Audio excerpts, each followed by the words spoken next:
Hello everyone, welcome to my YouTube channel ExcelVBA Expert. In today's video, we are going to solve top 5 MIS interview questions. Alright, so let's start to solve one by one. I'm going to the question number 1.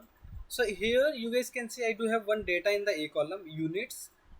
Alright, I want to do the sum, okay, in any cell only for those units, okay, which all are even numbers, right, which all can be divided by 2.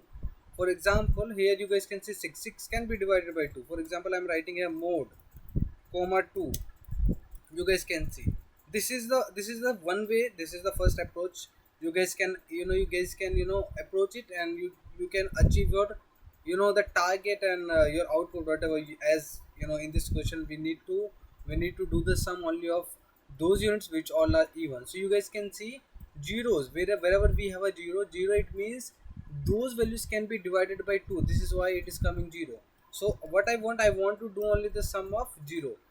Okay, I want to do the only sum of 0. Okay, so if I will write here subtotal 9 comma 0, if I will see the sum is coming 34. I want all the, because see in B column we have taken the helping column, then again we did the sum here manually. How we can do it in a particular cell, in one single cell? So what do you need to do? You need to write like this: sum product, okay, two hyphens, mode, the function which we used in the B column. You need to select all this data, comma 2, which can be divided by 0. If after doing this whatever the value will be equal to the 0, okay, those values should be sum. So again multiply by open bracket and then again select the same column, press Ctrl Shift Enter. 34 is coming here also. You guys can see 34 is coming. If I will do the sum like this, equal to sum if, and the criteria is this comma 0, okay, 34 and 34. All right, so this is the very easiest way I would say, and very impactful. The person definitely will be impressed with the approach that you will follow in the f4 f3, sorry. All right, in f3 we used everything in a one single cell and we have got our output very easily. All right, so now let's go to the question number 2. In the question number 2, you guys can see I need to find the sales of these employee IDs, but here we do have one condition. The condition, because one employee ID can be multiple by, one employee ID can be twice or thrice, right? For example, 444 444 444, right? This is something which is coming. And after that I want 5 5, 2 times 5 is also coming. But I want the sales, I want the last sale of the employee ID. For example, here I do have 444. The 44 is coming in row number 5. I want this cell 5 7, because if you will do the VLOOKUP will pick the first, right? But I want the last. If, okay, the main condition and very first step would be you need to sort the data on the lookup column, okay, smallest to largest. This will be the first thing that you need to do. All right, and here we will be using lookup. What lookup does, lookup actually always give you the last value. For example, this is the lookup value, and lookup vector where I want this lookup value will be search in A column, and I want the sum, I want my output from the B column, and press enter. Simple. 57. Now you guys can see 444 57. Last one is coming, okay, and after that 555. Last one is coming. All right, 3 times 6 is repeating, but 94 is coming. All right, so this is something which the people are not aware of.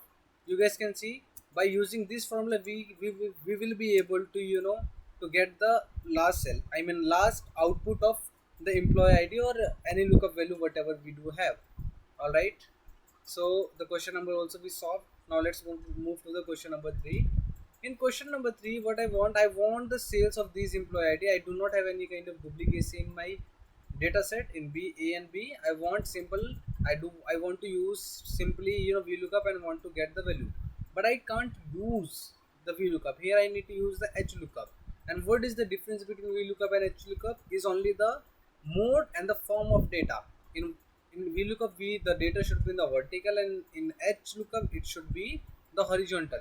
But here we do have a condition, we need to use the HLOOKUP on the vertical data. How it would be possible? So first, somehow, okay, somewhere you will have to make your data horizontal. And how we can do it? We can use by using transpose. So there is one function which is transpose. So for example, right here h lookup first lookup value, and instead of selecting the table array, you need to first convert this table in the vertical. It will get converted. Simple. Comma 2 comma 0 or control shift enter and drag. This is how we guys can achieve the requirement. All right, 111 35 and 222 74 and so on. All right, let's move to the question number 4. In the question number 4, what I want here, I do have a duplicates of employee ID. I want the unique count in the yellow one. How I can get the unique count of the employee ID? Equal to sum first 1 divided by count if. In the range, you need to select all this range. In the criteria, you need to select all this range. Simple. And press Ctrl Shift Enter. This is the method to to getting the unique count of any value or any list. All right. I hope guys you have understood. If you have a question, you guys can let me know in the comment box, and I will reply you back there. All right, with the solution. Okay. Now let's move to the question number 5.